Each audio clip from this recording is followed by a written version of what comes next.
Nigeria, man, say, I got one so, I don't know me back.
wie amante hyemuntie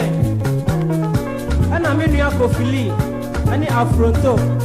a omo friko dia abonten so a omo enugu memu pamade ekae no sisa onipa da se Nyankopon a anka obema enipa awe abo ankasa wara se watu kwan aba obi mem a eye Nigeria mem ono ankasa ni nua oni ne free Ghana mem adi ne ho konkonsa se ekwan tu a otu yi no oni nkrata enti yempam no ema ne nsanko ne krum enam na dwuma enya nkoso enti Kofi nya hwe odi nya mebeboa wan